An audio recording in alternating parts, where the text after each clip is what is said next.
যদি আমি কোনো বনে যাই, কোনো নির্জন বনে, সেই বনের বিষয়ে, সেই পথের বিষয়ে, গাছপালার বিষয়ে, পশুপক্ষীর বিষয়ে আমার যদি কোনো জ্ঞান না থাকে, সেই বনের ক্ষুদ্র থেকে ক্ষুদ্রতর অংশের বিষয়ে যদি আমার কোনো জ্ঞান না থাকে, তাহলে হতেই পারে সেই বনে কোথাও আমি হারিয়ে যাব। হয়তো এমনভাবে হারিয়ে যাব কোনোদিনও বাইরেই বেরোতে পারবো না। তাই সেই বনের বিষয়ে জ্ঞান লাভ করা আবশ্যক। এটাই হলো শিক্ষা। জীবনে বেশিরভাগ মানুষই কেন অসফল হন? ওনারা একটা লক্ষ্য স্থির করেন, কিন্তু সেই পথের বিষয়ে তারা পর্যাপ্ত জ্ঞান অর্জন করেন না। সেই পথে কি বিপদ আসতে পারে প্রত্যেকটা পৃষ্ঠার জ্ঞান তাদের নেই, আর সেই জন্যই তারা অসফল হন। আপনি জীবনে যখনই কোনো লক্ষ্য স্থির করবেন, কোনো লক্ষ্য সাধন করবেন, পরিকল্পনার সাথে সেই পথে অগ্রসর হন। সেই পথকে বোঝার চেষ্টা করুন, সেই পথের বিপদ সম্পর্কে জ্ঞান লাভ করুন, সবকিছু জানার চেষ্টা করুন, অজানা তথ্য আহরণ করুন, আর তারপর সেই লক্ষ্যের প্রতি নিজেকে সমর্পিত করুন। তবেই আপনি সাফল্য লাভ করবেন, আর এই মন প্রসন্ন হয়ে বলবে, রাধা রাধা। আপনি নিশ্চয়ই কখনো অনুভব করেছেন, যদি কোনো নির্মল ব্যক্তির কাছে গিয়ে বসেন, তাহলে মনে নির্মল অনুভূতি হয়, এই মন শান্ত হয়ে যায়। সেইখানেই কোনো দুশ্চরিত্র মানুষের কাছে গিয়ে বসলে এই মন বিচলিত হয়ে যায়। কারণটা কি? কারণ যে ব্যক্তি নির্মল মনের, তিনি সবার মধ্যে নির্মলতা ছড়িয়ে দেন। আমাদের অন্তরে যা থাকে আমরা সেটাই সবার মধ্যে বিতরণ করি। যদি আপনি এই সংসারে শুভ বোধ ছড়িয়ে দিতে চান, তাহলে প্রথমে শুভ গ্রহণ করুন, তা অর্জন করুন। এই সংসারে জ্ঞানের শক্তি লাভ করুন, আর সেই জ্ঞানের শক্তি সংসারে বিতরণ করুন।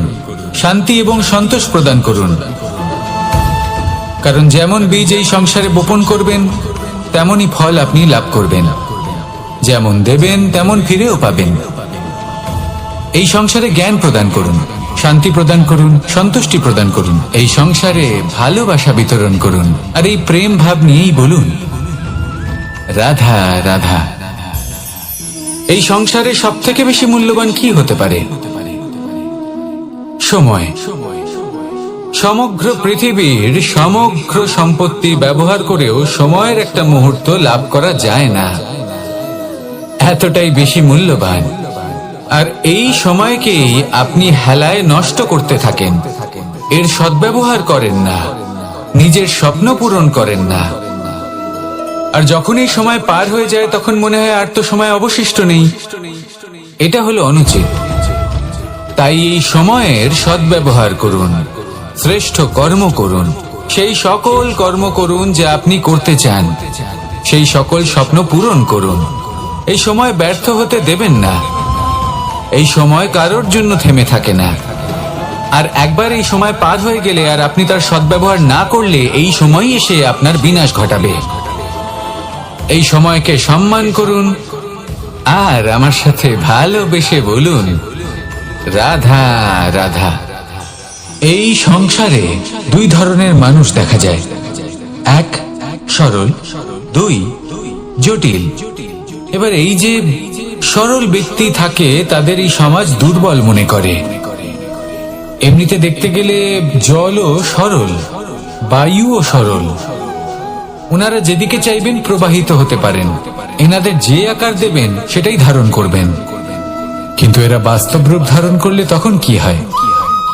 এই জল এমন এক ধারায় পরিণত হয় যে অনেক বড় বড় পাথরকে খণ্ডিত করে দিতে পারে। এই বায়ু এমন এক চক্রবাতে পরিণত হয় যা সংসারে বিনাশ ডেকে আনে। তাই যে ব্যক্তি সরল, তার সরলতাকে সম্মান করুন, তাকে সম্মান করুন, তাকে ভালোবাসা দিন। আর আমার সাথে ভালোবেসে বলুন, রাধা রাধা।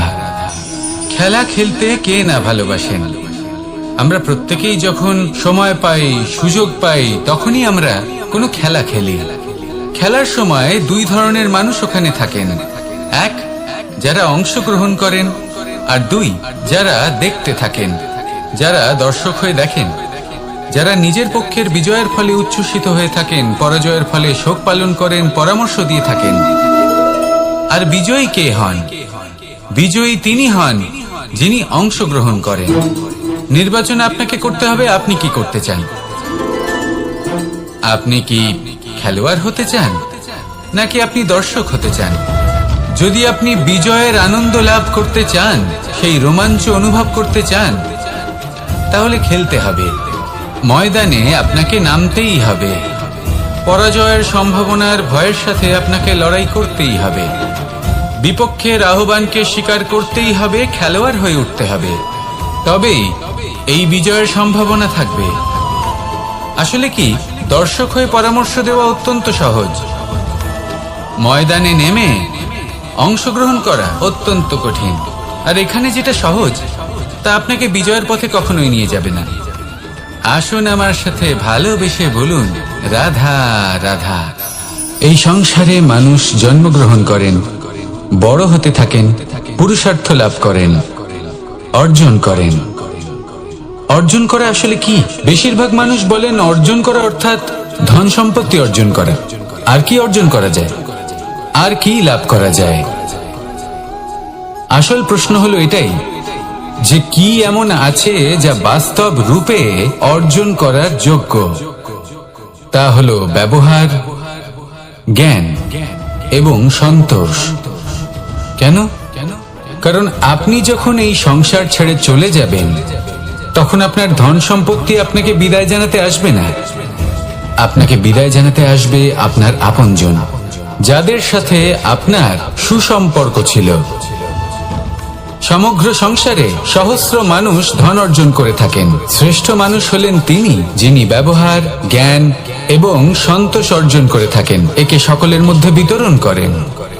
তাই এটাই করুন, আর আমার সাথে ভালোবেসে বলুন, রাধা রাধা। এই সংসারের আরম্ভ থেকে এখনো পর্যন্ত এবং ভবিষ্যতেও একটা যুদ্ধ আছে, যা হয়ে চলেছে, চলতেই থাকবে। পাপ এবং পুণ্যের মধ্যে যুদ্ধ, সত্য এবং অসত্যের মধ্যে যুদ্ধ। এই যুদ্ধ চলেই আসছে। আর এই যুদ্ধে যারা লড়েন তাদের আমরা সবসময় জয় জয়কার করি।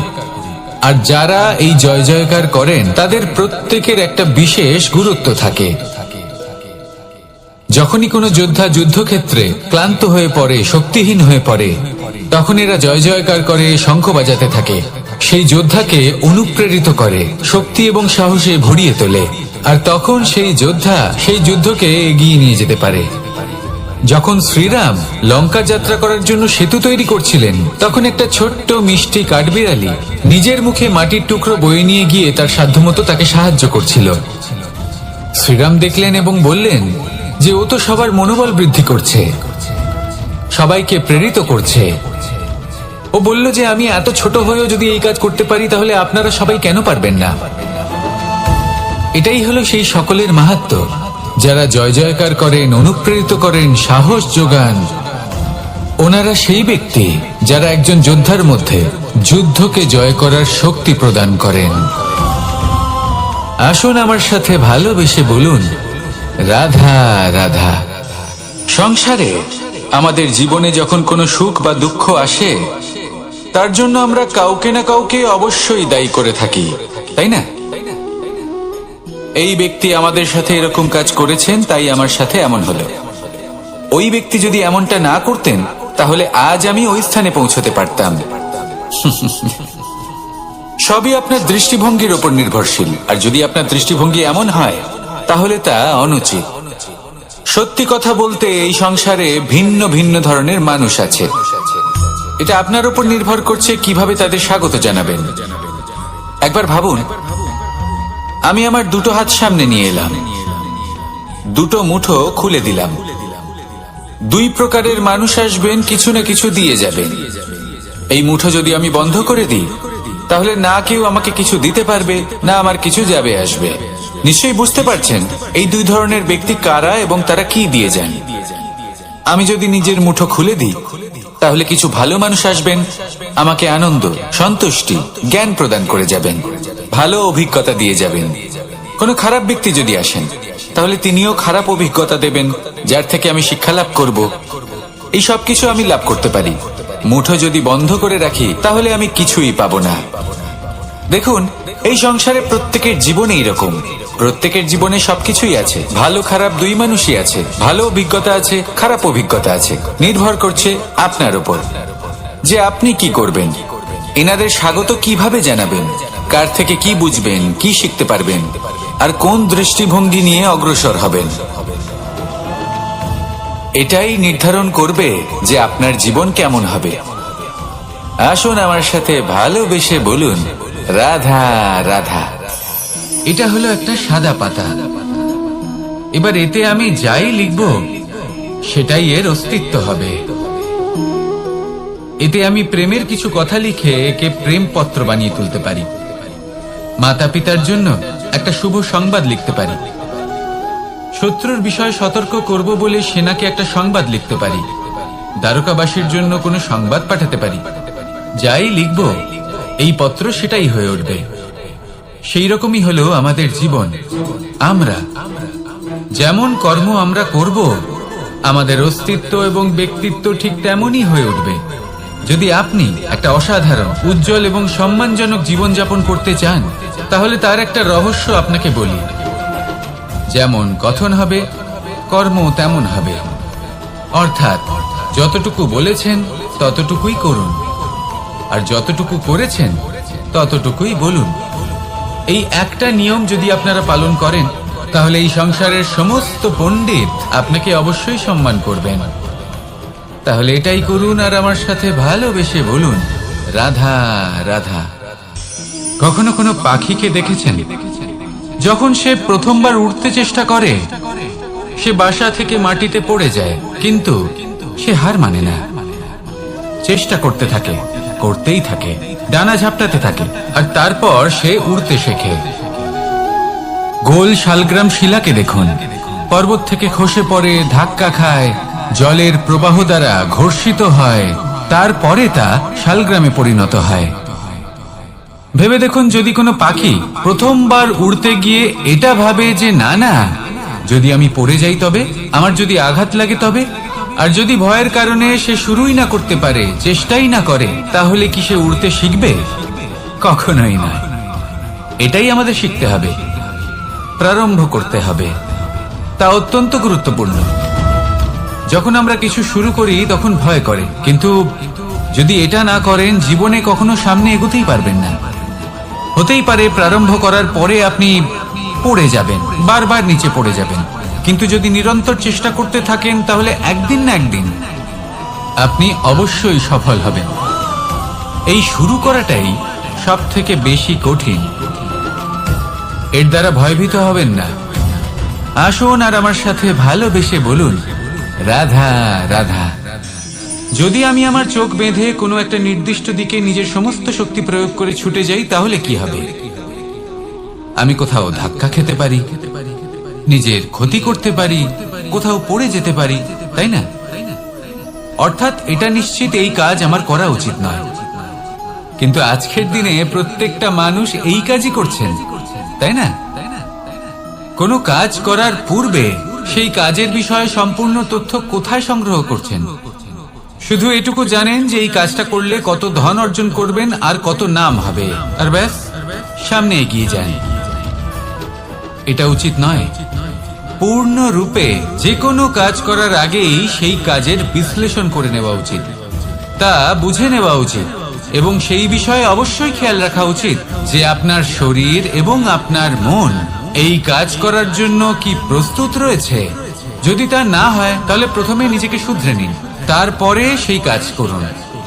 যদি এইভাবে জীবনে সামনে এগোন, তাহলে সাফল্যের সম্ভাবনা জীবনে অনেক বেশি বেড়ে যাবে।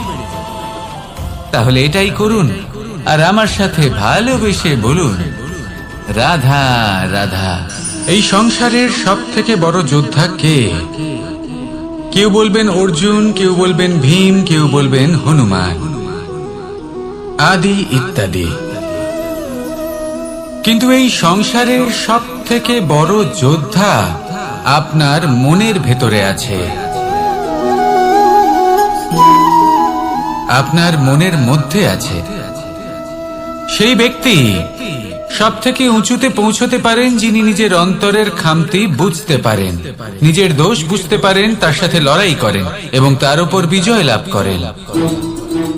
যে ব্যক্তি এটা শিখতে পারেন, যে ব্যক্তি এটার উপর জয়লাভ করতে পারেন, তিনি হলেন সব থেকে বেশি শক্তিশালী, সব থেকে বেশি বীর এবং সব থেকে বেশি পরাক্রমী ব্যক্তি।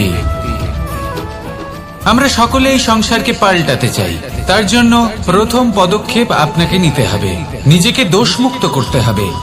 যদি মানুষ নিজের অন্তরের দোষ বুঝতে পারেন এবং নিজেকে দোষমুক্ত করতে পারেন, তাহলে এই সংসার নিজে থেকেই দোষমুক্ত হয়ে যাবে, তাই না? তাহলে নিজেকে দোষমুক্ত করুন আর আমার সাথে ভালোবেসে বলুন, রাধা রাধা।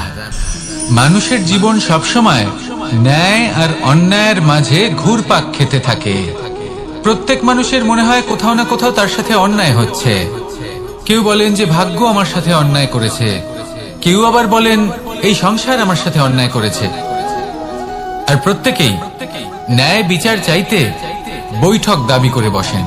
কখনো এই বিচার গৃহে যান, আবার কখনো ওই বিচার গৃহে। যদি সত্যি কথা বলি, এই সংসারের সব থেকে বড় বিচার গৃহ আপনার কাছেই রয়েছে, আপনার মন। আপনার মনই হলো সব থেকে বড় বিচার গৃহ। এ খুব ভালো করেই জানে কি শুদ্ধ আবার কি অশুদ্ধ, এর শুভ অশুভর জ্ঞান রয়েছে, এ সব জানে। দেখতে গেলে প্রত্যেকটা মানুষ যদি নিজের মনের কথা শোনেন, তাহলে তিনি ভালোভাবেই বুঝতে পারবেন তিনি কি উচিত করেছেন আর কি অনুচিত। দিনে একবার রাত্রে নিদ্রায় যাওয়ার পূর্বে নিজের সাথে বসুন, চোখ বন্ধ করুন আর বিচার করুন আজ আপনি কি উচিত করেছেন আর কি অনুচিত। আপনার মন সঠিক বিচার তখনই করে দেবে। আসুন আমার সাথে ভালোবেসে বলুন, রাধা রাধা। আপনি কখনো কোনো পাথরের বুক চিরে বয়ে চলা কোনো নদী দেখেছেন? পাথর নদীর সামনে নত হয়ে যায়, তাকে বাধা দিতে চেষ্টা করে কিন্তু কখনো বাধা দিতে পারে না। এই নদী হলো ততটাই শক্তিশালী, কিন্তু এর আরম্ভ কোথা থেকে হয়? দূরে কোথাও কোনো পর্বতের চূড়াতে এক বিন্দু জল ঝরে পড়ে আর তার সাথে হিম গলিয়ে দেয়। তারপর জলের শক্তি বৃদ্ধি পায়, তারপর অনেক বিপদের সম্মুখীন হয় আর অনেক ধরনের বাধা সে অতিক্রম করে। তার শক্তির এতটাই বৃদ্ধি হয় যে তাকে বাধা দেওয়া একেবারেই অসম্ভব ব্যাপার হয়ে যায়। দেখুন, নদী তো মহান বটেই, কিন্তু তাকে মহান করে তুলেছে কে? সেই সকল বিপদ যার থেকে ও কখনো পালায়নি। সেইভাবেই আমাদেরও বিপদ থেকে পালিয়ে গেলে হবে না, তার সম্মুখীন হতে হবে সাহসের সাথে, পূর্ণ শক্তি প্রয়োগ করে। তবেই আমরা শিখতে পারবো, তবেই আমরা সামনে এগোতে পারবো। যদি আপনি জীবনে কুন্দন হয়ে উঠতে চান, তাহলে জ্বলন সহ্য করতেই হবে। আসুন আমার সাথে ভালোবেসে বলুন, রাধা রাধা। এ হলো গোলাপ ফুল। একে আমরা সকলেই চিনি। সমগ্র সংসার ভালোবাসে এই পুষ্পকে। এই ফুল দেখতেও সুন্দর।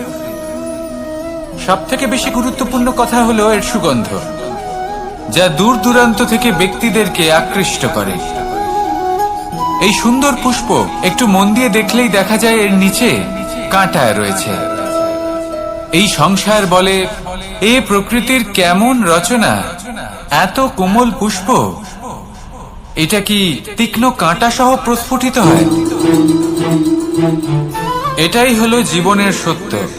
আমাদের অন্তরের সদ্গুণ, সেগুলিও এই ফুলের মতোই সুন্দর। সংসার এর সৌন্দর্য দেখতে পায়, এর সুগন্ধ চতুর্দিকে ছড়িয়ে পড়ে। কিন্তু এই সদ্গুণ জাগ্রত করে তোলার জন্য কঠোর পরিশ্রম করতে হয়, প্রতিনিয়ত চেষ্টা করে যেতে হয়। তাই জন্য যদি আপনি জানেন আপনার পথ উচিত কিন্তু তা কাঁটায় পরিপূর্ণ, তাহলে থামবেন না, চলতে থাকুন। একবার যদি অন্তরের সদ্গুণ জাগ্রত হয়, তাহলে এই সংসারের সৌন্দর্য দেখবে আর সুগন্ধে আকর্ষিত হয়ে আপনার কাছে আসবে। এই মন, এই জীবন প্রসন্ন হয়ে বলবে, রাধা রাধা। মোহনের বাঁশির এই সুর, এই সঙ্গীত কার না পছন্দ হয়? সবারই খুব ভালো লাগে। এবার এই সুর আসে কোথা থেকে? কেউ বলবেন কৃষ্ণের হৃদয় থেকে। সত্য কথা, এই সুর হৃদয় থেকে নির্গত হয় এবং প্রকট হয় এই বাঁশি থেকে। এই বাঁশিটাকে দেখুন, এই ছিদ্রগুলি দেখুন, প্রত্যেকটা সুর থেকে নিজস্ব একটা স্বর নির্গত হয়। এবার যে ব্যক্তি এই সমস্ত সুর এবং স্বর বুঝতে পারেন, এতে নিপুণ, তিনি এই বাঁশির দ্বারা যে সুর নির্গত করবেন তা তো মধুর অবশ্যই হবে।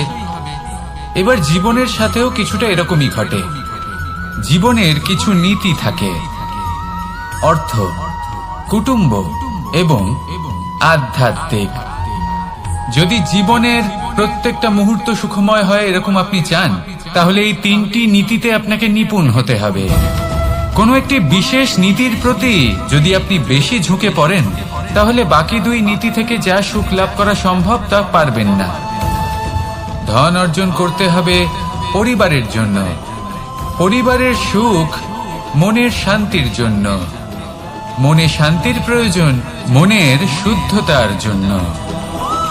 যখন এই মন শুদ্ধ হবে, জীবন শুদ্ধ হবে, পবিত্র হবে, সুন্দর হবে এবং ভালোবেসে বলবে রাধা রাধা। জল, এ হলো জীবনের আধার পঞ্চতত্ত্বের মধ্যে একটি, আর অত্যন্ত বিশেষ। এর থেকে অনেক বড় শিক্ষা পাওয়া যায়। এই জল, গন্তব্যের বিষয়ে এর স্পষ্ট ধারণা আছে।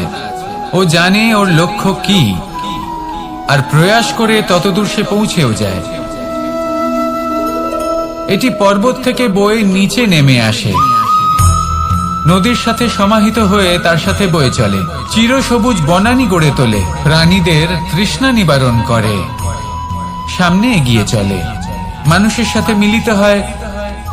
যারা একে বাঁধের মধ্যে বেঁধে রাখতে চেষ্টা করে, সে বন্দি দশাতেও থেকে যায়, মানুষের কল্যাণ করে।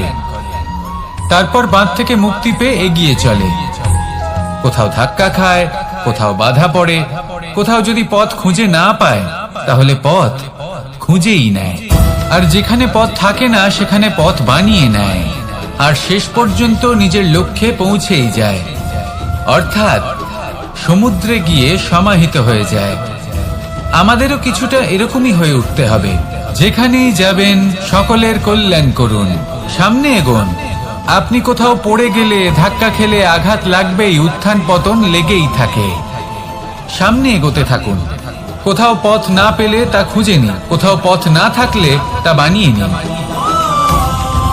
নিজের গন্তব্যের কথা সব সময় মনে রাখুন। শেষ পর্যন্ত নিজের মোক্ষ লাভ আপনি অবশ্যই করবেন। আর আমার সাথে ভালোবেসে বলুন রাধা রাধা।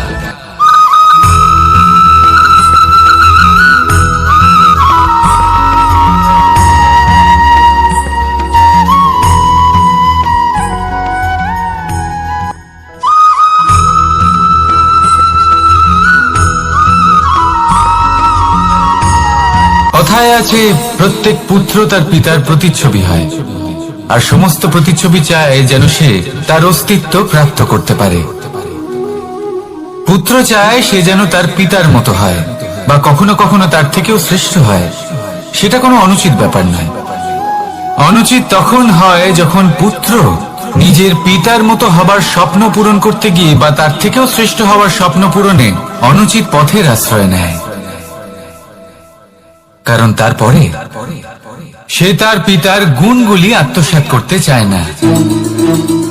সে শুধুই এটা চায় যে সংসারের চোখে যেন আমি শ্রেষ্ঠ প্রমাণিত হই। এটা অনুচিত। সংসারে এমন অনেক মানুষ আছেন যারা এই কারণে শ্রেষ্ঠ হওয়ার চেষ্টা করেন যাতে তার পরিবারে তার পিতার সম্মান বৃদ্ধি পায়। এমনও মানুষ থাকেন, আর এটাই হলো পার্থক্য উদ্দেশ্যের। মনে রাখবেন, যদি আপনার উদ্দেশ্য শুভ হয় তাহলে পথও শুভ হবে, যদি আপনার উদ্দেশ্য অশুভ হয় তাহলে পথও অশুভ হবে। তাহলে নিজের পিতার মতো হবার চেষ্টা অবশ্যই করুন, তার থেকেও শ্রেষ্ঠ হওয়ার চেষ্টা অবশ্যই করুন, কিন্তু মনে রাখবেন আপনার সংকল্প আর আপনার উদ্দেশ্য এই দুই শুভ হওয়া উচিত।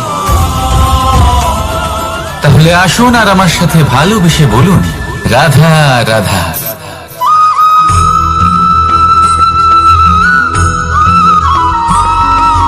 বসন্ত ঋতু, এই সময় মন আনন্দে ভরে থাকে। এমন মনে হয় যেন আমরা আকাশে বিচরণ করতে চলে যাই, কিন্তু সেটা তো সম্ভব নয়। সেই জন্য হয়তো আমরা ঘুড়ি ওড়াই, এই ঘুড়িকে নিজেদের প্রতিরূপ মনে করে। এবার অনেক মানুষ আছেন যারা ঘুড়ি ওড়ান, কিন্তু এই কর্মের সারমর্ম কি সেটা কজন বুঝতে পারেন? আপনি এটা মনে করুন যে আপনি হলেন সেই ঘুড়ি, আর এই সুতো যিনি ধরে রয়েছেন তিনি হলেন পরমাত্মা।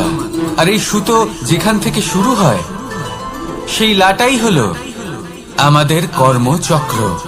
এবার আপনি নিজেই অনুমান করুন যে এই উড়ান কার ওপর নির্ভরশীল, পরমাত্মার ওপর আর আপনার কর্মের ওপর।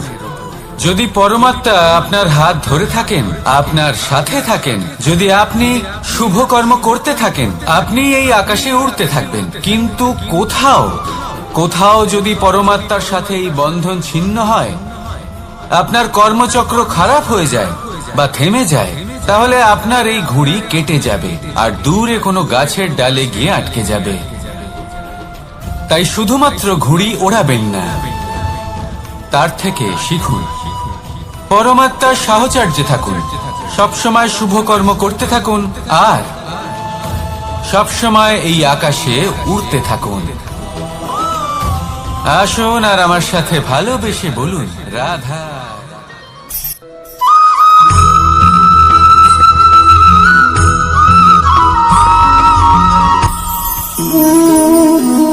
শক্তি এক অত্যন্ত বিচিত্র বস্তু, বা বলতে পারেন অনুভূতি।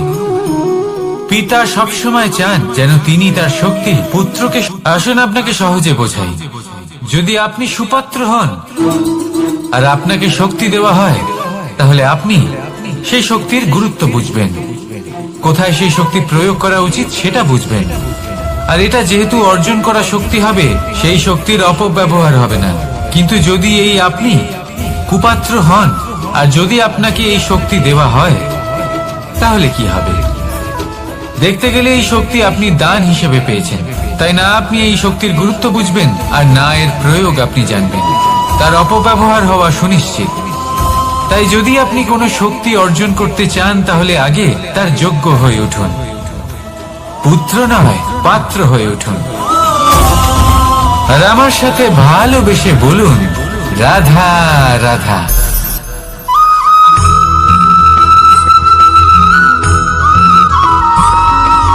প্রত্যেক মানুষ নিজের জীবনে হীরক তথা হিরে এবং দর্পণ এই দুই দেখেছেন। এই দুই হলো সাদা এবং এরা দুজনেই আলোর প্রতিফলন ঘটায় এবং এরা দুজনেই উজ্জ্বল হয়ে ওঠে।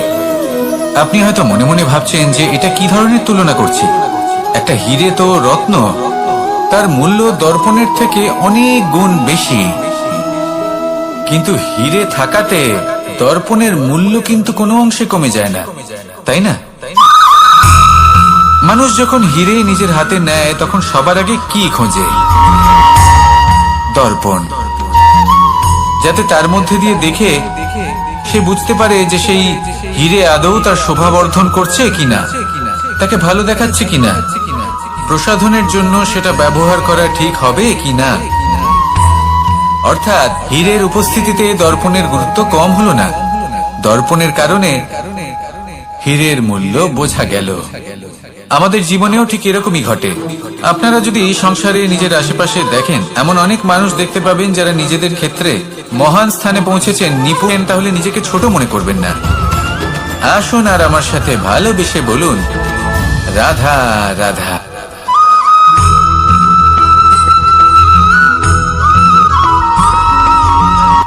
সংসারে আমাদের জীবনে যখন কোনো সুখ বা দুঃখ আসে, তার জন্য আমরা কাউকে না কাউকে অবশ্যই দায়ী করে থাকি, তাই না? এই ব্যক্তি আমাদের সাথে এরকম কাজ করেছেন, তাই আমার সাথে এমন হলো। ওই ব্যক্তি যদি এমনটা না করতেন তাহলে আজ আমি ওই স্থানে পৌঁছতে পারতাম।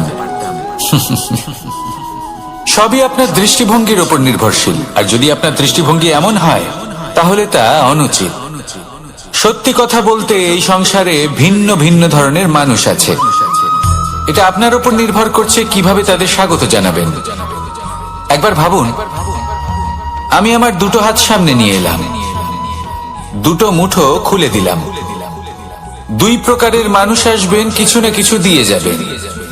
এই মুঠো যদি আমি বন্ধ করে দিই তাহলে না কেউ আমাকে কিছু দিতে পারবে, না আমার কিছু যাবে আসবে।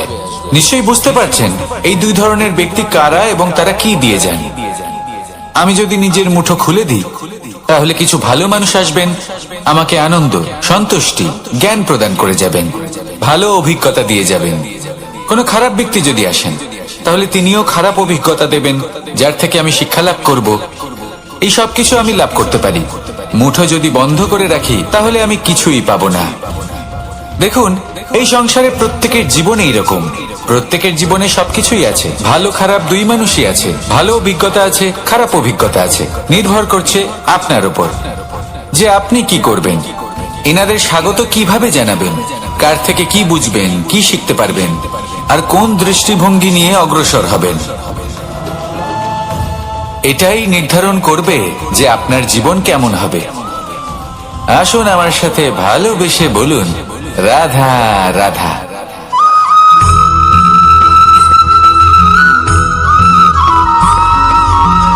এই দড়িটা দেখুন, ছোট ছোট রেশম দ্বারা তৈরি। এটা সরু সুতো দ্বারা তৈরি হয়েছে এটা, আর এ অত্যন্ত কোমলও বটে। আর আপনি চাইলে এটা সোজাও করে দিতে পারেন, আর চাইলে এটা বেঁকিয়েও দিতে পারেন। আর যদি চান তাহলে এটা গোল গোল করে বেঁধে কোথাও রেখেও দিতে পারেন। এবার এই কোমল দড়ি যদি কোনো নিষ্ঠুর কঠিন পাথরে বারংবার জড়িয়ে দেওয়া হয় তাহলেও তাকেও কাটতে পারে, নিজের ছাপ ছেড়ে যেতে পারে, সেটার আকারও বদলে ফেলতে পারে। এবার এর কারণ কি? এর কারণ হলো অভ্যাস আর নিরন্তর প্রচেষ্টা। যদি আপনিও চেষ্টা করেন আর নিরন্তর কর্ম করে যান তাহলে আপনার প্রারব্ধ পাথরের মতো কঠিনই হোক না কেন, তাতে ভাঙন ধরিয়েও আপনি নিজের লক্ষ্যে অবশ্যই পৌঁছতে পারবেন। একটা গুরুত্বপূর্ণ কথা মনে রাখবেন, সুকর্মের অভ্যাস আর নিরন্তর প্রয়াস, এই হলো সাফল্যের মন্ত্র। তাহলে জীবনে এই মন্ত্র আনুন আর আমার সাথে ভালোবেসে বলুন, রাধা রাধা।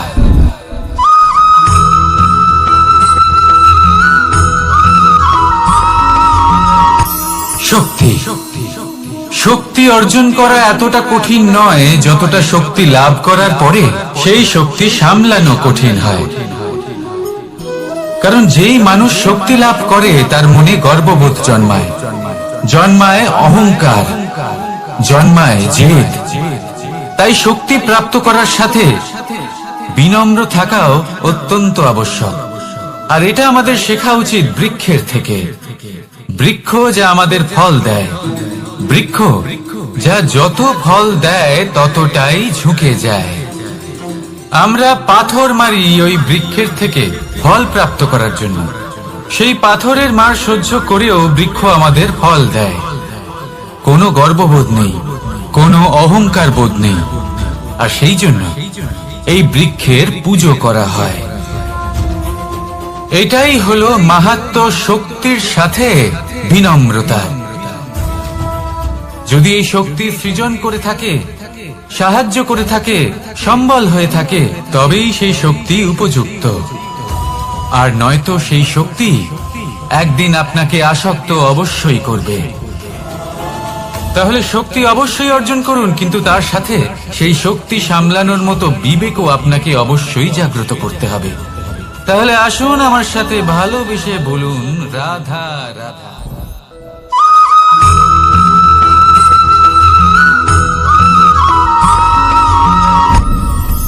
আপনি কি কখনো কোনো জলের ধারা দেখেছেন? তার সামনে যতই মাটি থাকুক না কেন, যতই কাদা থাকুক না কেন, যখন এই জলের ধারা বইতে আরম্ভ করে দেয়, তাহলে নিজের মনে, নিজের ভাবনার, নিজের জীবনের যত অনাবশ্যক তত্ত্ব আছে, অনুপযোগী অংশ রয়েছে, অর্থাৎ অপরিষ্কার অংশ রয়েছে, তা নিজে থেকেই নির্মল হয়ে উঠবে। আর যেরকম জলের ধারা কখনো থেমে থাকে না, সব সময় বয়ে চলে, সেইভাবে আপনিও কখনোই থামবেন না। সবসময় বয়ে চলুন, এগোতে থাকুন। পথে যদি অনেক বিপদ আসে, সমস্যা আসে, থামবেন না, তার উপর নিরন্তর প্রহার করুন, নিরন্তর প্রয়াস করুন আর অগ্রসর হন। আপনি ভেবে দেখুন, এই জলের ধারা কখনো থেমে থাকে না, সবসময় বয়ে চলে, বিপদের সম্মুখীন হয়ে তাকে সাথে বয়ে নিয়ে চলে। সেই জন্য জলের ধারা, প্রবাহমান এই ধারা, এর থেকে কখনো দুর্গন্ধ আসে না, এতে কখনো ময়লা জমতে পারে না, বরং পালিত হয় সুন্দর প্রাণবন্ত জীবজন্তু, যেমন সুন্দর ছোট মাছ। তাই আপনিও এটাই করুন, কখনো থামবেন না, শুধু চলতে থাকুন, জলের ধারার মতো বইতে থাকুন। আপনি আপনার লক্ষ্য অবশ্যই খুঁজে পাবেন, আর তার সাথে নিজের অন্তরের যে মালিন্য রয়েছে তা আপনি নিজেই নিজের থেকে দূরে করে দেবেন। তাহলে আসুন আর আমার সাথে ভালোবেসে বলুন, রাধা রাধা।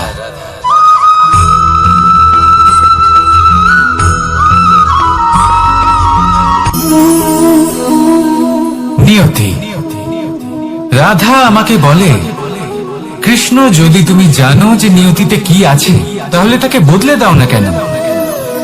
মহাদেব আমাকে বলেন যে শ্রীকৃষ্ণ, যদি আপনি এটা জানেন যে সাম্বের নিয়তি এটাই, তাহলে আপনি তাকে বদলানোর চেষ্টা কেন করেন? কেন? কারণ আমি একজন পিতা, আর পিতার কর্তব্য এটাই, তিনি যেন সম্ভাব্য সব চেষ্টা করেন নিজের সন্তানের মঙ্গলের জন্য। নিয়তি আমি জানি, কিন্তু এটাও আমি জানি যে কর্মের থেকে বড় আর কোনো নিয়তি হতে পারে না। অভিজ্ঞতাও রয়েছে যে কর্মের হাতে নিয়তির এই চক্র বদলে যেতে পারে। তাই জীবনে যদি আপনার কখনো এমন মনে হয় যে এটা তো অসম্ভব, তখনও চেষ্টা করা কখনোই ছাড়বেন না। কে বলতে পারে আপনারই কর্মের কোনো এক বীজ হয়তো নিয়তির চাকায় আটকে গেল, আর নিয়তিকে নিজের পথ পাল্টাতে হল, ঠিক কিনা? সেই জন্য নিয়তিকে ভাগ্য মেনে নিয়ে চুপ করে বসে থাকবেন না। নিজের নিয়তি স্বয়ং নিজের কর্মের দ্বারা নির্ধারিত করুন, কারণ আপনার এই কর্মের ওপরেই আপনার অধিকার রয়েছে, আর এই অধিকারকে নিয়তি অনেক সময় সম্মানও করে। তাহলে আসুন আর আমার সাথে ভালোবেসে বলুন, রাধা রাধা।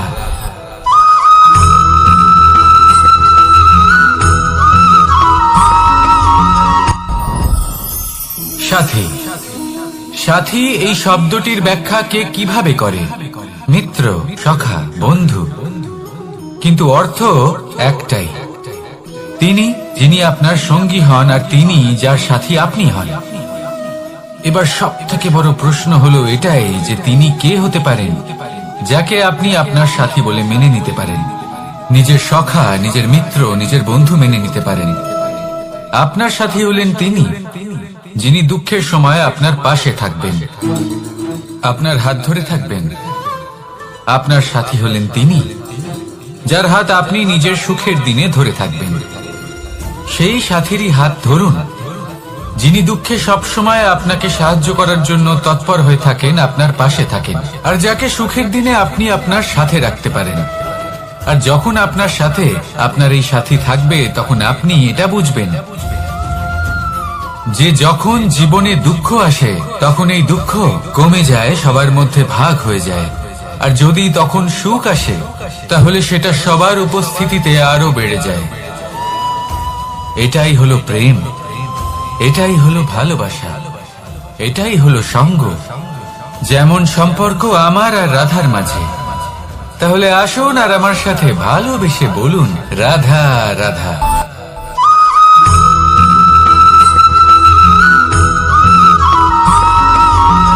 পঞ্চতত্ত্বের মধ্যে দ্বিতীয় তত্ত্ব হল ধরণী, ভূমি, যাকে আমরা ধরণী মাতা বলি। এই ধরনী ধৈর্য ধারণ করে, আর এর উপরেই আমাদের সমগ্র সংসার নির্ভরশীল। কারণ এই ভূমি সহ্য ক্ষমতা রাখে, এর সহ্য ক্ষমতা হলো অপরিসীম। সন্তান যতই আঘাত প্রদান করুক না কেন, প্রেম পূর্বক সহ্য করে, আর তার বদলে অমূল্য রত্ন প্রদান করে। সন্তান যদি হাল চালায়, তাহলে তার বদলে তাকে অন্ন প্রদান করে। এটাই হলো ধরনী। এবার এর থেকে আমরা কি শিক্ষা পেতে পারি? এটাই যে কারোর জন্য কিছু করা বা কাউকে কিছু দেওয়া মনে কোনো কামনা ছাড়াই। আর এই কথাটা বুঝে যান, যদি কারোর জন্য কামনা না রেখে বা কোনো পাওয়ার আশা না রেখে কারোর জন্য কিছু করেন বা কারোকে কিছু দেন, যদি এটা আপনি শিখতে পারেন, তবে আপনি ভালোবাসতে শিখে গেছেন। আর সেই জন্যই এই ধরিত্রীকে মাতা বলা হয়। কারণ মাতা শুধু উনি নন যিনি গর্ভে সন্তানকে ধারণ করেন, মাতা তো উনিও যিনি জীবন বাঁচতে শেখান, যিনি জীবন বাঁচার উদাহরণ প্রদান করেন। তাহলে ধরনীর থেকে এই নিঃস্বার্থ ভাব শিখুন, নিঃস্বার্থ ভালোবাসা শিখুন, আর এই ভালোবাসার সাথেই বলুন রাধা রাধা।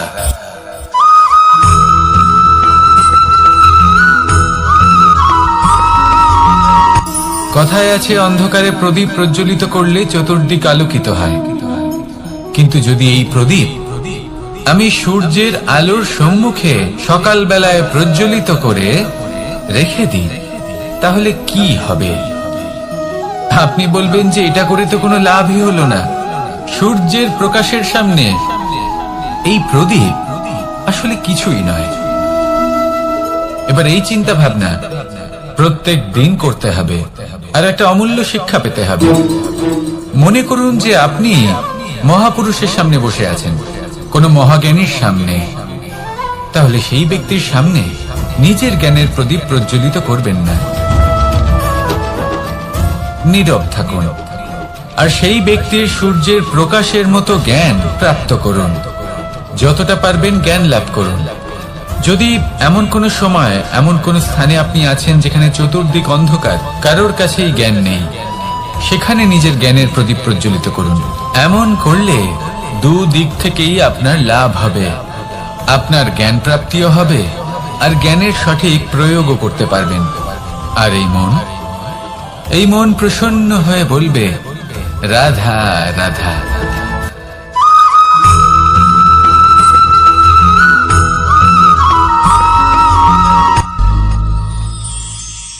শিশিরের বিন্দু পাতার ওপর পড়ে আর তার গায়ে লেগে থাকে। পাতা তাকে শুষে নিতে পারে না, আর শেষ পর্যন্ত সে ঝরে পড়ে যায়। অন্যদিকে রয়েছে মেঘ এবং চাতক। এদের মধ্যে অনেক দূরত্ব থাকে। মেঘ থাকে আকাশে আর চাতক থাকে ধরিত্রীতে। কিন্তু যখন এই মেঘ থেকে বৃষ্টি ঝরে পড়ে, এই চাতক কিন্তু সেই জলই পান করে, নয়তো সে তৃষ্ণার্ত থেকে যায়। এবার অন্যদিকে দেখলাম শিশির বিন্দু আর পাতার এই সম্পর্ক। এরা খুব কাছাকাছি থাকে, ঘনিষ্ঠও থাকে। অন্যদিকে রয়েছে মেঘ এবং চাতকের সম্পর্ক, যাদের মধ্যে অনেক দূরত্ব থাকা সত্ত্বেও তারা খুব ঘনিষ্ঠ, তাই না? এই সারমর্ম খুব সরল। এই নৈকট্য, এই দূরত্ব, তা আপনার সম্পর্কে প্রভাব কিছুতেই ফেলতে পারে না। এই নৈকট্য, এই দূরত্ব, এইসব হলো শুধুমাত্র মনের ব্যাপার। কখনো আপনি অনুভব করেছেন আপনি কারোর থেকে অনেক অনেক দূরে আছেন, অনেক দূরে আছেন, তাও সেই ব্যক্তির প্রতি আপনি টান অনুভব করেন। সেখানে আপনি কারোর সাথে প্রত্যেক দিন অতিবাহিত করেন, সমস্ত জীবন অতিবাহিত করেন, সব থেকে বেশি সময় তার সাথে অতিবাহিত করেন, তাও তার প্রতি সেই টান অনুভব করেন না। এই সংকেত হলো মনের দূরত্বের। তাহলে মনের এই দূরত্ব দূর করুন আর আমার সাথে।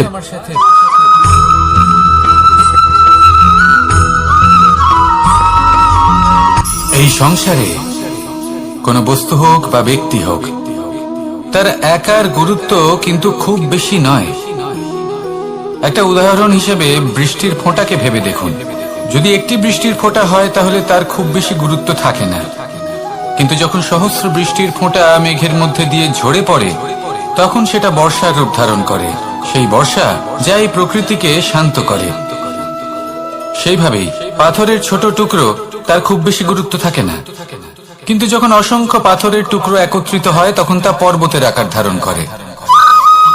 সেইভাবেই কিছু মানুষ যখন একত্রিত হন তখন তৈরি হয় পরিবার, কিছু পরিবার যখন একত্রিত হয় তখন তৈরি হয় সমাজ, যখন অনেক সংখ্যক সমাজ একত্রিত হয় তখন তৈরি হয় রাজ্য।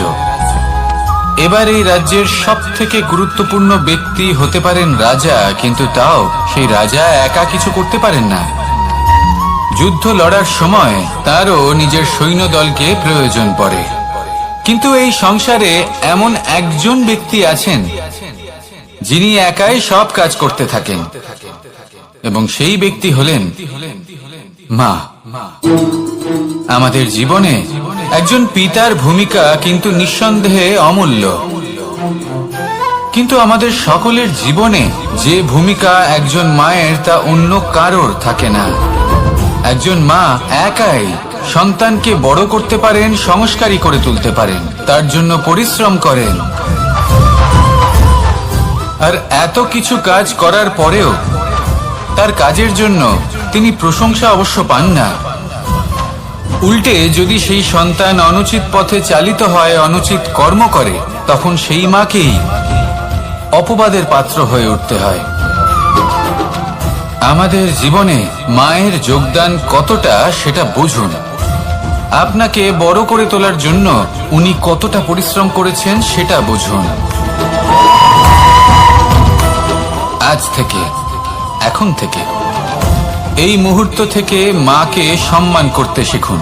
যখন সময় পাবেন, যখন সুযোগ হবে, তখন তার প্রশংসা করুন, ওনারও ভালো লাগবে।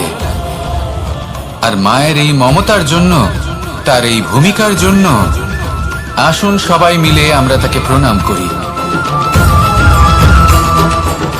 আর সকলে মিলে ভালোবেসে বলি রাধা রাধা।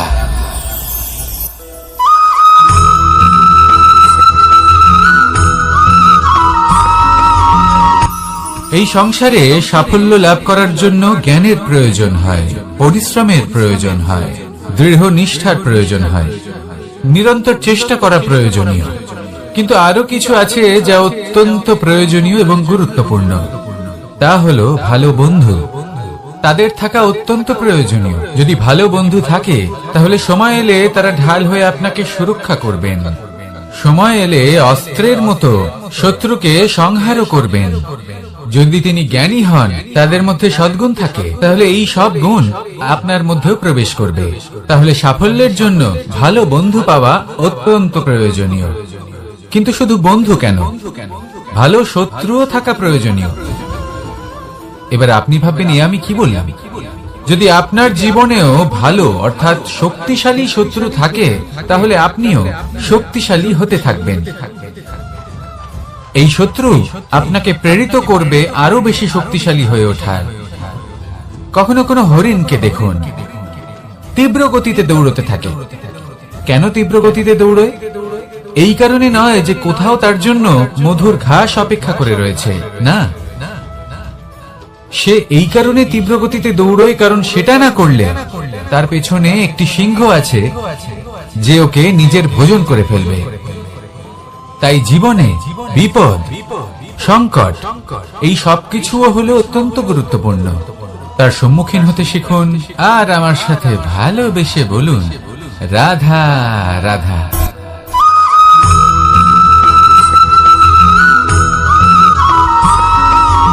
মানুষ জন্মগ্রহণ করে, তার সাথে ভয়েরও জন্ম হয়। ছোটবেলা থেকেই আমাদের মনে কোনো না কোনো প্রকারের ভয় থেকেই যায়।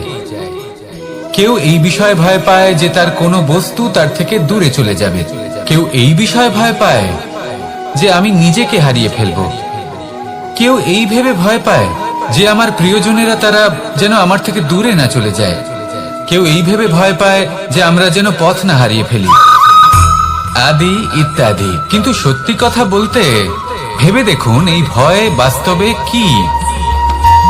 শুধুই একটা মনস্থিতি, আর কিছুই নয়। যা কিছু আপনি জীবনে পেয়েছেন তা একদিন আপনাকে হারাতে হবে। এই জীবন হলো আপনারই, কিন্তু তাও একদিন সমাপ্ত হবে। তাই ভয় পেয়ে কি লাভ? এই ভয় শুধু আপনাকে জীবন যাপন করা থেকে বাধা দিচ্ছে, আর কিচ্ছু নয়। পথ হারিয়ে ফেললেই বুঝতে পারবেন যে নতুন পথ কিভাবে বানাতে হয়। কিছু মানুষকে জীবন থেকে হারালে তবেই আপনি বুঝবেন যে আপনার আপনজনকে। এই ভয়ের কারণে ভীত হয়ে থাকবেন না। এই তারা নক্ষত্র অন্ধকারের অভাবে গুরুত্ব হারায়। শিবকেও মহাদেব হওয়ার জন্য বিষ পান করতে হয়েছিল। প্রত্যেক পরিস্থিতি, প্রত্যেক সাফল্য আপনার পরীক্ষা নেবে, তাতে উত্তীর্ণ হওয়া হলো আপনার কর্ম। যখনই আপনি ভয় পাবেন বা সংকটের সম্মুখীন হবেন, তখন সাহসের সাথে তার সম্মুখীন হন। মনে রাখবেন, যে সম্মুখীন হতে জানে, সাফল্য তার সাথে সব সময় থাকে। আসুন আর আমার সাথে ভালোবেসে বলুন, রাধা রাধা।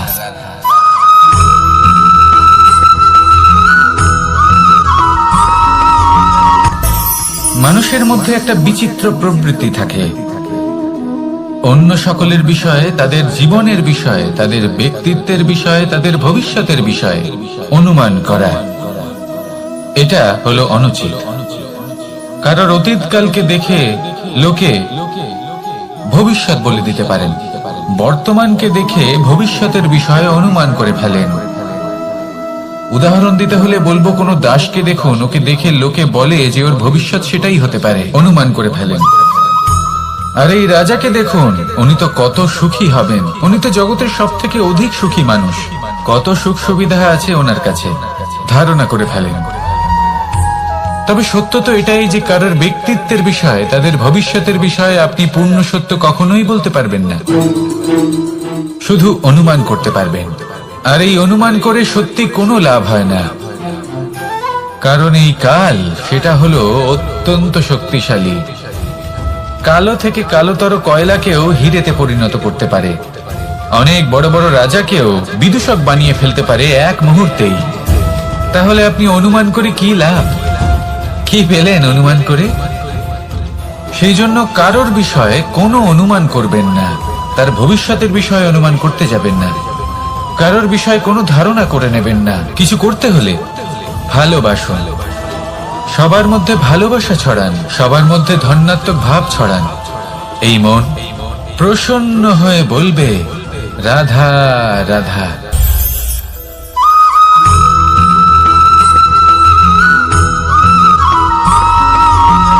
এই সংসারে সব থেকে বেশি কোমল বস্তু হলো রেশম। এই রেশম এতটাই কোমল হয় যে এর পুরো একটা থান শুধুমাত্র একটা হাতে ধরা সম্ভব। কখনো ভেবে দেখেছেন এই রেশম কিভাবে হয়? একটি কীট তার লালার দ্বারা উৎপন্ন হয়। এই কীট সেই রেশমকে পাক দিতে থাকে, পাক দিতেই থাকে, দিতেই থাকে, আর আস্তে আস্তে তার মধ্যেই জড়িয়ে পড়ে। শেষে ওর এই সুন্দর অমূল্য সৃষ্টি রেশমের এই সুতো, তার নির্মাণ কার্য পূর্ণ হয়, কিন্তু তাতেই ও নিজে বন্দী হয়ে যায়। নিজেরই মায়াজালের এই বন্দী গৃহে নিজেই ফেঁসে যায়। এবার এই সুতোকে ব্যবহারযোগ্য করে তোলার জন্য এই কীটগুলিকে এই কবচের সাথেই ফুটন্ত জলে ফেলে দেওয়া হয়। এই সংসারে যদি আমাদের স্বপ্ন এই সংসারের দুঃখ হরণ করার জন্য, এই সংসারে সুখ বিতরণ করার জন্য হয়, তবেই আমাদের প্রগতি সম্ভব। যদি আমাদের এই স্বপ্ন শুধুই আমাদের এবং আমাদের স্বার্থ সিদ্ধির জন্য হয়, তাহলে এই স্বপ্ন আমাদের অন্ধ করে দেবে, আমাদের অন্ধকারের পথে নিয়ে যাবে, আর আমরাও সেই কীটের মতো হয়ে যাব। নিজেদেরই মায়াজালে আমরা নিজেই ফেঁসে যাব, আর শেষে আমরা যদি কিছু লাভ করি তা হবে একাকিত্ব, অন্ধকারময় মৃত্যু। তাই স্বপ্ন অবশ্যই দেখুন, কিন্তু এমন ভাবে স্বপ্ন দেখবেন না যে তার এই বন্দিগৃহে আপনি নিজেই ফেঁসে গেলেন। স্বপ্ন দেখুন পরোপকারে।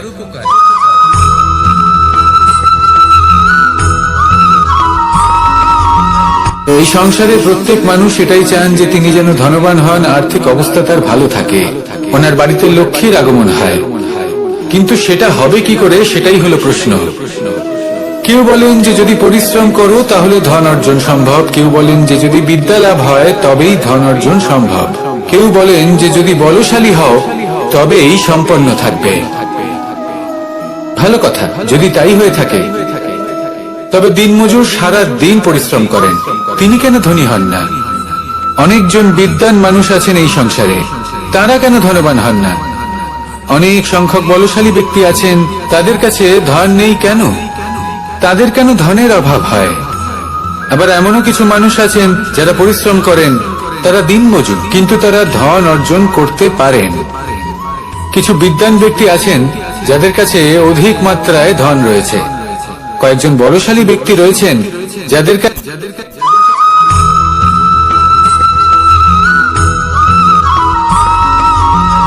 পিতা আর পুত্রের সম্পর্ক অত্যন্ত মধুর হয়ে থাকে। পিতা স্বপ্ন দেখেন, তাকে পূর্ণ করার সকল সম্ভাব্য চেষ্টা করেন, কিন্তু তাও অনেক সময় ওনার স্বপ্ন অপূর্ণ থেকে যায়। তখন পিতা ভাবেন যে স্বপ্ন উনি পূর্ণ করতে পারেননি, ওনার সন্তান তা অবশ্যই পূরণ করবে। যে স্থানে উনি কখনো পৌঁছতে পারেননি, সেই স্থানে ওনার পুত্র অবশ্যই পৌঁছবে। পিতা নিজের সন্তানের ভবিষ্যৎ নিয়ে সেই স্বপ্ন দেখেন, আর যখন সেই সন্তান সামনে এগোতে থাকে তখন তার দুঃখ হয় না, বরং গর্ব হয়। ওনার ভালো লাগে এটা দেখে যে ওনার সন্তান অনেক উন্নতি করছে। কিন্তু যখন সন্তান নিজের অভিভাবকের শক্তি দেখে, তার যশ দেখে হিংসা করতে থাকে, সমস্যা সেইখানেই শুরু হয়। সেই জন্য সকল সন্তানকে এটা মনে রাখতে হবে, দেখুন, পুত্র হবার সুবাদে, এক সন্তান হবার সুবাদে এটা হলো আপনার অধিকার যে আপনি আপনার পিতার থেকে বেশি উন্নতি করবেন। আপনার পিতাও এটাই চান, কিন্তু সুস্থভাবে এটা করুন। একটা রেখা টেনে নিন যাতে আপনি তাতে এগোতে পারেন আর আপনার পিতার তাতে গর্ববোধ হয়, আর সেই বিষয়ে দুঃখ না হয় যে আমার সন্তান আমাকেই ছোট করার চেষ্টা করছে।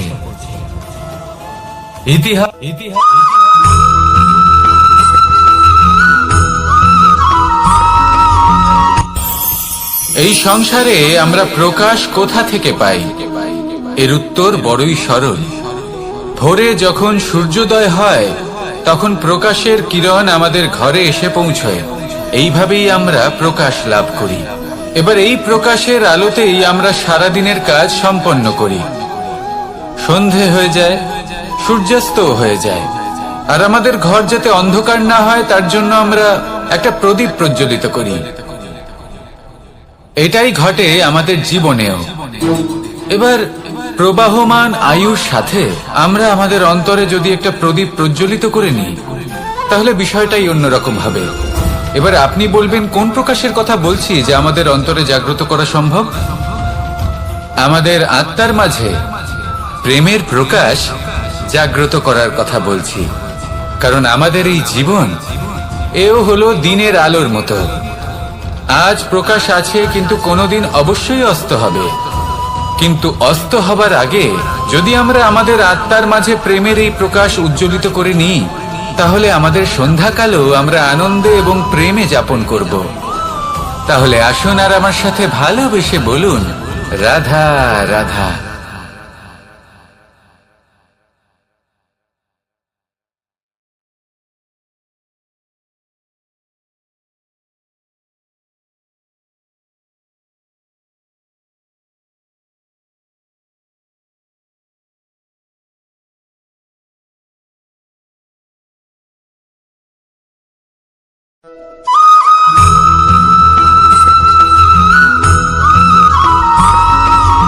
আমাদের শরীর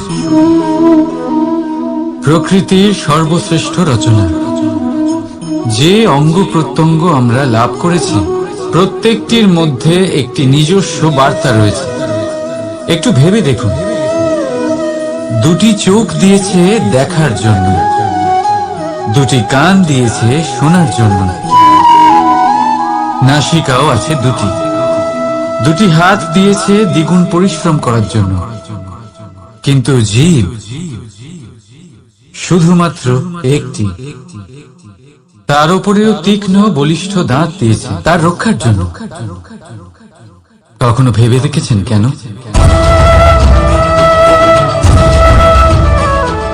কারণ শব্দ আর শব্দের প্রয়োগ মানুষের সবচেয়ে বড় অস্ত্র, যার প্রয়োগ যত ভেবে চিন্তে করা যায় মানুষ তার জীবনে ততটাই উপরে উঠতে পারে।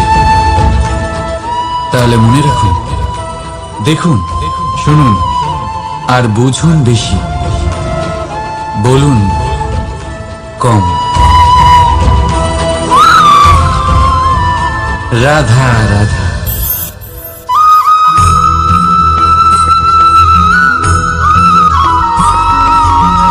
যখন আমরা কোনো বনে প্রবেশ করি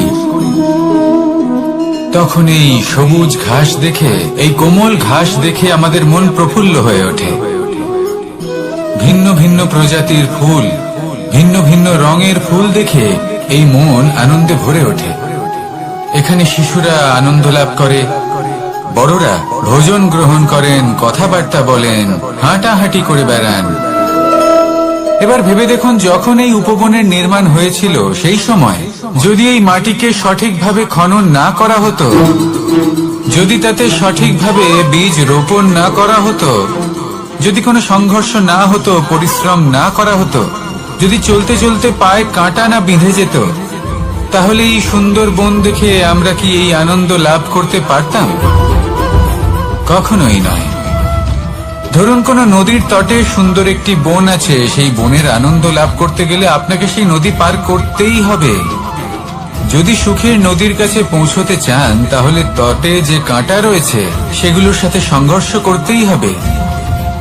এই সংসারে যদি আপনি সুখ লাভ করতে চান তাহলে সুখ লাভের এই যাত্রা শুরু করতে হবে সংঘর্ষ দ্বারা।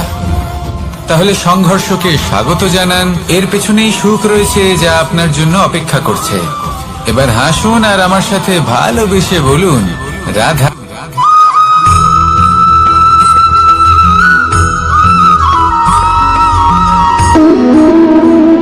সম্পর্ক হলো আমাদের জীবনের একটি আধার। কিছু সম্পর্ক এমন যা আমরা জন্মসূত্রে লাভ করি, যেমন পরিবার, মা, বাবা। কিছু সম্পর্ক আছে যা আমরা জীবনে অর্জন করে থাকি, তা সে প্রেমের হোক, স্নেহের হোক বা বন্ধুত্বের। এই সকল সম্পর্ক লাভ করার বা গড়ে তোলার 5টি ধাপ রয়েছে। প্রথম ধাপ, কোনো ব্যক্তির সাথে আলাপ হওয়া, তার সাথে কথা বলা বা তাকে দেখা। দ্বিতীয় ধাপ, সে ব্যক্তিকে আমাদের ভালো লাগা। তৃতীয় ধাপ, আমাদের এটা চাইতে শুরু করা যে জীবনে এই ব্যক্তি যেন আমাদের বন্ধু হন, আমাদের জীবনে থাকেন, বা আমাদের কাউকে ভালোবেসে ফেলা আর এটা আমাদের ভাবা বা চাওয়া যে সেই ব্যক্তি যেন আজীবন আমার সাথে থাকেন, আমার জীবনে আমার সাথী হয়ে। চতুর্থ ধাপ, লাভ করা। এবার এই ধাপটি অনেক মানুষের পক্ষেই খুবই সরল হয়, বড়ই সরল ভাবে নিজেদের সঙ্গীকে লাভ করে থাকে। কিছু মানুষের জন্য এই ধাপ অত্যন্ত কঠিন হয়ে থাকে। অনেক প্রতিকূল পরিস্থিতির উপর জয়লাভ করে তারা সঙ্গীকে লাভ করেন, কিন্তু লাভ অবশ্যই করেন। এরপরে আসে পঞ্চম, অন্তিম এবং সব থেকে গুরুত্বপূর্ণ ধাপ। সেটা হলো সেই সম্পর্ক পালন করা।